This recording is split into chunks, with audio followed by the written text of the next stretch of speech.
भी मंच पर पहुंचे, अतिथियों द्वारा आपका भी सम्मान हो रहा है। एक याद, एक स्मृति के किलोमीटर में प्रथम स्थान प्राप्त किया था। भारतीय सेना में इनका चयन हुआ है। विनय प्रताप सिंह भाटी बीएसएफ में चयनित। ये वहां ड्यूटी पर मुस्तैद है, इसलिए हम यहाँ आराम से कार्यक्रम मना रहे हैं। तो निश्चित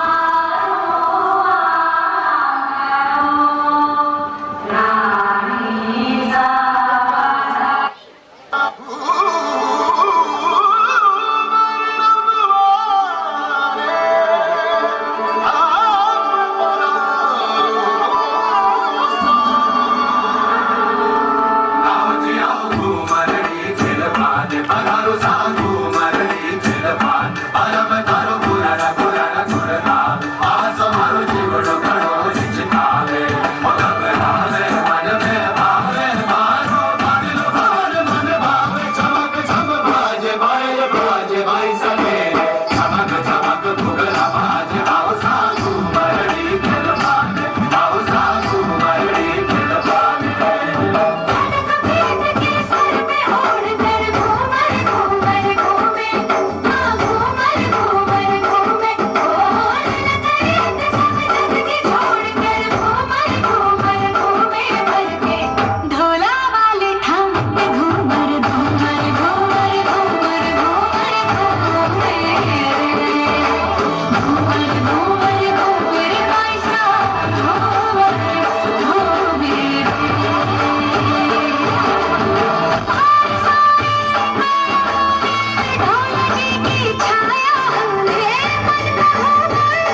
रहेगा, आप भी मंच पर पहुंचे। विद्यालय परिवार आपका सम्मान कर रहा है।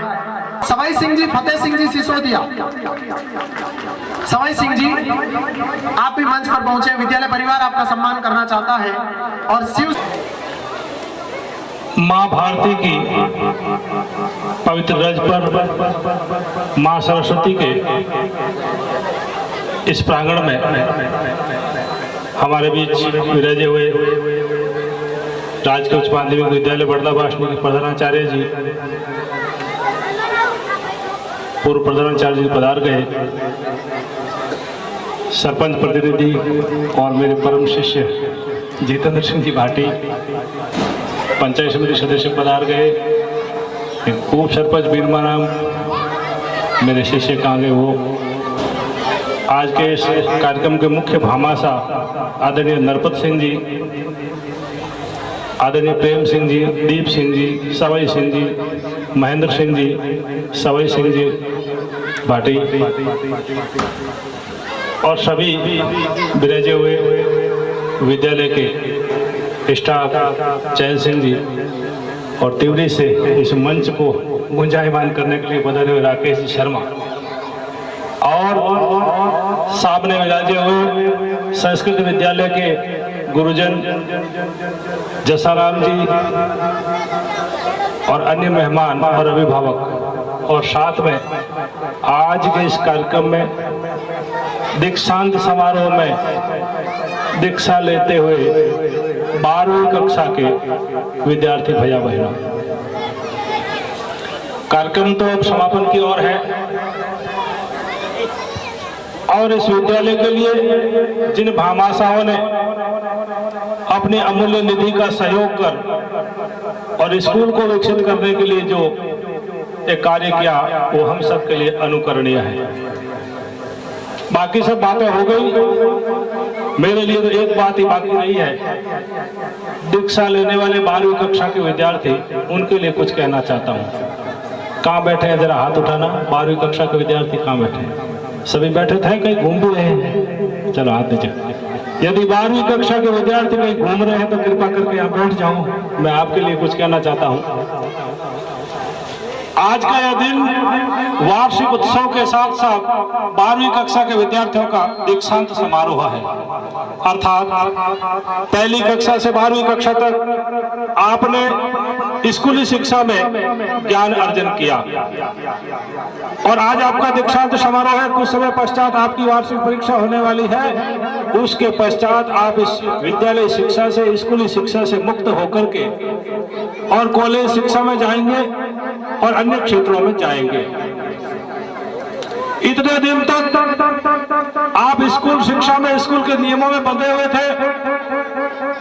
इस द्वार के अंदर प्रवेश करने के बाद आदरणीय प्रधानाचार्य जी और उनके सहयोगी आदरणीय सभी शिक्षक आपको कुछ नियमों का पालन करने के संदेश देते थे, आदेश देते थे। आप उसमें बंधे हुए थे और उसका पालन करते थे।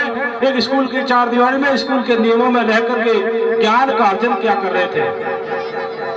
लेकिन स्कूली शिक्षा पूर्ण होने के पश्चात आप सभी कॉलेज विद्यार्थी के रूप में अन्यत्र शिक्षा ग्रहण करने के लिए जाएंगे। अर्थात आप इस समाज के उस मार्केट में जाएंगे जहां से आपको बहुत कुछ मिलेगा। मैं आपसे कुछ बातें कहना चाहता हूं। स्कूली शिक्षा पूर्ण होने के बाद विद्यार्थी जैसे ही कॉलेज में जाता है, अन्य क्षेत्र में जाता है, उसको गुरुजन का प्रत्यक्ष मार्गदर्शन कम रहता है और अपने विवेक से अपना निर्णय लेना होता है। प्रिय विद्यार्थियों, आपका आगे का जीवन उस बाजार की तरह है जिस बाजार में मिलता तो सब कुछ है, लेकिन हमें अपने विवेक और अपने योग्य वस्तु को ही खरीदना होता है। आप मार्केट में जाएंगे, आपके कॉलेज के क्षेत्र में कई प्रकार के विद्यार्थी मिलेंगे जिनके आदत, व्यवहार और संस्कार कई प्रकार के होंगे, लेकिन हमें किनका साथ करना है, किनसे मित्रता रखनी है, वो हमें तय करना पड़ेगा। उस दिन गुरुजनों द्वारा जो दिया गया संस्कार और अनुशासन, उसको याद रखते हुए बढ़ना है। जिस प्रकार कपड़े खरीदने के लिए आप एक दुकान पर जाएंगे, वहां पर आपको कई डिजाइन के कपड़े मिलेंगे। लेकिन उनमें से सभी डिजाइन आपके लिए उपयोगी है ये जरूरी नहीं है। हमें उस मार्केट से, उस कपड़े की दुकान से वह कपड़े खरीदने हैं जो हमारे लिए एकदम सभ्य है, हमारे परिवार, संस्कार और गांव के लिए जो सभ्य लग रहे हैं वही खरीदें, क्योंकि वहां पर तो सब कुछ मिलता है। इसी प्रकार कॉलेज की शिक्षा के अलावा कई प्रकार के ज्ञान भी आपको मिलेंगे, कई प्रकार की शिक्षाएं भी आपको मिलेगी जो आपके साथ में रहने वाले आपके सहपाठियों से मिलेगी, या आप जहां पर जा रहे हो वहां पर रहने वाले, चलने फिरने वाले लोगों से मिलेगी। उसमें से हमें क्या ग्रहण करना है ये हमको तय करना पड़ेगा, उसको बड़ी समझदारी से हमें ग्रहण करना पड़ेगा, जिससे हमारे उपयोग के लायक, हमें सत्य बताने वाली शिक्षा और संस्कृति और संस्कार और पहनावा हम प्राप्त करें, और उसके अनुसार इस समाज में एक सभ्य व्यक्ति, सभ्य नागरिक के रूप में साफ सुथरी विचारधारा के साथ हम प्रस्तुत हों। आदमी कपड़ों से भी, विचारों से भी और मस्तिष्क के भावों से भी अपने आप को समाज के सामने प्रस्तुत करता है। मेरा इन विद्यार्थियों से भी कहना है, हमारा विचार एकदम शुद्ध और पवित्र इस देश और समाज के प्रति और हमारे समाज के प्रति हो, इस बात का हमेशा ध्यान हमें रखना पड़ेगा। और गुरुजन जिन्होंने इतने दिन तक आपको ज्ञान दिया है, उनकी बताई हुई बातों को हमेशा स्थायी मेमोरी में याद करना होगा। कई बार देखने में आता है हमारे विद्यार्थी कॉलेज क्षेत्र में जाने के बाद कुछ बदले हुए से दिख जाते हैं। कहीं न कहीं वे स्कूल में दिए हुए संस्कार को भूल गए, या स्कूल में जो अनुशासन की बातें बताई उनको भूल गए, और बाजार में जो लोग चल रहे हैं उनके साथ रवाना हो गए। चलेंगे उनके साथ, लेकिन हम अपने आप को उस प्रकार से प्रस्तुत करेंगे जिससे हमारी संगति करने वाला हमसे दो अच्छे लक्षण लेकर के जाए, और हम यदि उनसे प्राप्त करें तो दो अच्छे लक्षण प्राप्त करें। यदि उसमें कुछ बुराई है तो उसे हम ग्रहण नहीं करें। मुझे पुराने जमाने की और एक कहावत कह दें या एक प्रसंग कह दें, जैसा लोग कहते हैं, और मैंने भी कहीं से सुना है। एक बार भगवान राम और उनके छोटे भाई लक्ष्मण जी वनवास के समय रास्ते से गुजर रहे थे, और रास्ते में कोई जंगली जानवर मरा पड़ा था। राम जी ने भी देखा, लक्ष्मण जी ने भी देखा। लक्ष्मण जी ने देखते ही मुंह दूसरी तरफ घुमा लिया और नाक को बंद कर लिया। आगे जाने के बाद भगवान राम से छोटे भाई लक्ष्मण ने पूछा, भैया वहां पर जो जंगली जानवर पड़ा था उसमें इतनी बदबू आ रही थी, मैंने नाक पकड़ा, आप उसको देख रहे थे, आपको बदबू नहीं आई क्या?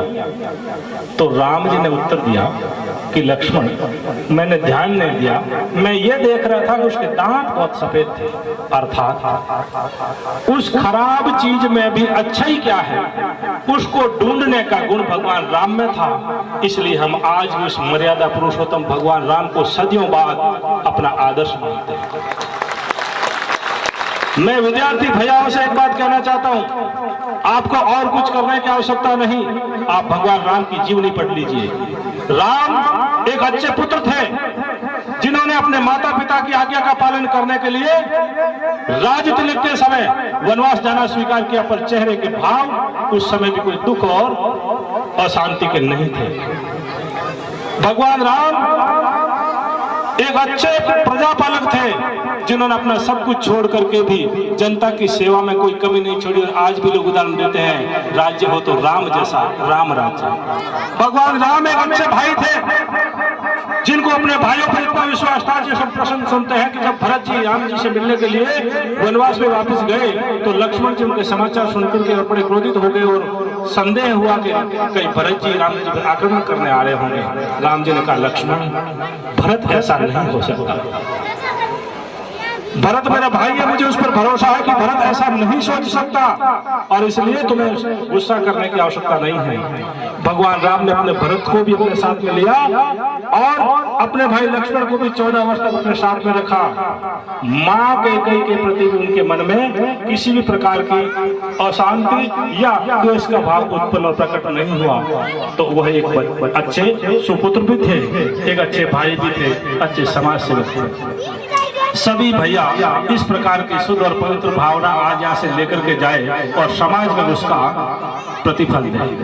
क्योंकि 12वीं कक्षा पास करने के बाद दीक्षांत समारोह से आप स्कूल से चले जाएंगे, कॉलेज में पढ़ेंगे, बात यहीं पर समाप्त नहीं होती है। इस देश और समाज को आप जैसे सज्जन, गुणवान, चरित्रवान और युवाओं की बलशाली युवाओं की आवश्यकता है। आजादी से पहले देश को गुलामी से मुक्त करवाने के लिए देश के लिए मरने वालों की आवश्यकता थी, लेकिन आज इस बालकिशन जी शर्मा जो व्याख्याता राजकीय उच्च माध्यमिक विद्यालय पड़ासला में लगे हैं, उनकी एक छोटी सी रचना है 4 पंक्तियों के रूप में आपके सामने रखना चाहूंगा, क्योंकि भाई साहब का विषय था कक्षा 12वीं को केंद्रित में रखकर, और उनकी जो ये रचना है वो कक्षा 12वीं के लिए है, इसलिए उनकी रचना की 4 पंक्तियां आपके सामने रखता हूं, ध्यान दीजिएगा। तर्ज कुमार विश्वास की है और शब्द बालकिशन जी शर्मा के हैं। बहनों के लिए क्या लिखा? मिली जो प्रेरणा तुमको वो जीवन भर निभानी है, युगों तक याद सब रखे वो परिपाटी चलानी है।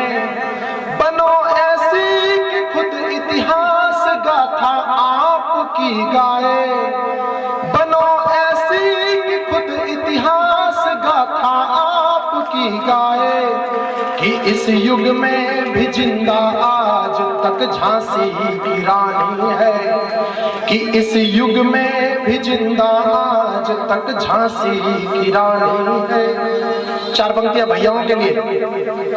विवेकानंद के आदर्श जीवन में तुम्हारे हो, भगत सिंह सा अतुल साहस सीने में तुम्हारे हो, हिमालय की ऊंचाई तक भले ही तुम पहुंच जाना, हिमालय की ऊंचाई तक भले ही तुम पहुंच जाना, मगर दिल में दया आंखों में करुणा जल तुम्हारे हो, मगर दिल में दया आंखों में करुणा जल तुम्हारे हो।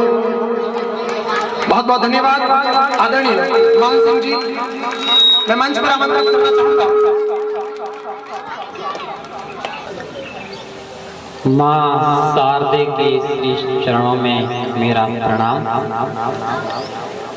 बाहर से पधारे हुए जितने भी विशेष मेहमान हैं, सरपंच प्रतिनिधि श्री जितेंद्र सिंह जी, मुख्य भामाशाह नरपत सिंह जी राजपुरोहित, महेंद्रपाल सिंह जी, सवाई सिंह जी भाटी, उप सरपंच साहब दीप सिंह जी भाटी, मान सिंह जी, प्रेम सिंह जी, जितेंद्र सिंह जी और अन्य जो भी मेहमान और अध्यक्ष महोदया प्रधानाचार्य संतोष जी चौहान और मेरे सभी स्टाफ साथी व ग्रामवासियों।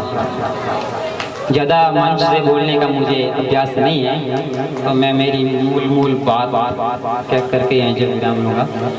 सबसे पहले तो बहुत बहुत आभार, धन्यवाद, कोटि कोटि प्रणाम उन मेहमानों का जो मेरे सिर्फ एक फ़ोन पर यहाँ विद्यालय में अपना अमूल्य समय देकर पधारे हैं, उनका बहुत बहुत आभार। श्री नरपत सिंह जी ठेठ गुजरात से चला करके आए हैं सिर्फ इस कार्यक्रम में शरीक होने के लिए, उनका तहे दिल से तालियों से आभार प्रकट करता हूँ।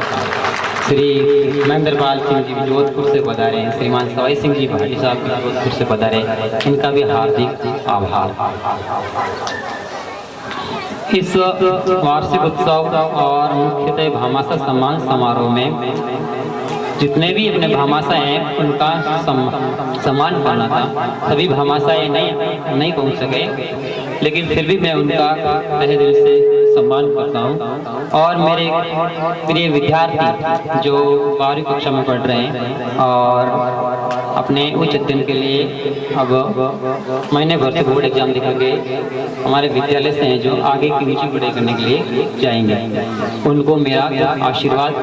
और पूरे विद्यार्थी जो पिछले साल 12वीं क्लास पास आउट कर गए, उनका भी विदाई समारोह पेंडिंग है आज तक, क्योंकि वो अपने कोरोना की वजह से बाकी रह गया था। तो उनका भी आज है जो हम स्वागत करते हैं, विद्यालय में सम्मान करते हैं। और जो पूर्व विद्यार्थी जिन्होंने विद्यालय के सहयोग के लिए भाई अपने व्हाइट बोर्ड जो दिए, उनका हार्दिक आभार। पिछले साल और इस साल के जो 12वीं कक्षा के विद्यार्थी हैं, उन्होंने भी है जो एक भूगोल के लिए बहुत बड़ी अलमारी दी है, जो आज तक पहुंची नहीं है लेकिन तैयार हो गई है लगभग, और 1-2 दिन में हमारे विद्यालय में पहुंच जाएगी। तो उनके लिए तालियां बजा करके उनका स्वागत करें। अब मैं मूल मुद्दे पर आता हूँ कि अपने विद्यालय में इन भामाशाओं ने पिछले 2 साल में कोरोना काल में लगभग 10 लाख रुपए दोनों विद्यालय में, संस्कृत विद्यालय और अपने इस विद्यालय में मिला कर 10 लाख रुपए हैं जो भेंट किए हैं, 10 लाख रुपए का कार्य करवाया है। इनका जोरदार तालियां बजा करके स्वागत कीजिए। इन सभी भामाशाओं का जो क्या कहाँ का खर्चा हुआ है, कितने रुपए किसने दिए, ये तो लगभग लिस्ट बनी हुई है, सबने बता दिया है सर ने। और अभी आगे और भामाशाह आएंगे, उनको भी सम्मानित करेंगे। अपन मैं आपको मोटे तौर पर बता देता हूँ कि भाई कितने रुपए कहाँ खर्च हुए और किस मद में। प्रिंसिपल मैम प्राप्त कर रहे हैं, एक बार जोरदार तालियों से स्वागत करें आप लोग। बहुत बहुत धन्यवाद। और आप भी, ये 12th वाले आपके लिए एक मैसेज है, जब आप भी पूर्व विद्यार्थी बन जाते हो का भी, जो विद्यालय को एक स्मृति के रूप में मां भारत, एक बार जोरदार तालियों से स्वागत करें कक्षा 11वीं का। 12th वाले ताली जरूर बजाएं, क्योंकि इन्होंने आपके सम्मान में इतना है। निश्चित रूप से ये इनकी मेहनत है कि आज आपको इतना अच्छा कार्यक्रम देख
दिन इस कार्यक्रम में अपनी उपस्थिति दी, इसके लिए ये विद्यालय परिवार आपका बहुत बहुत आभारी रहेगा तथा समस्त भामाशाहों का बहुत बहुत हार्दिक स्वागत एवं आभार।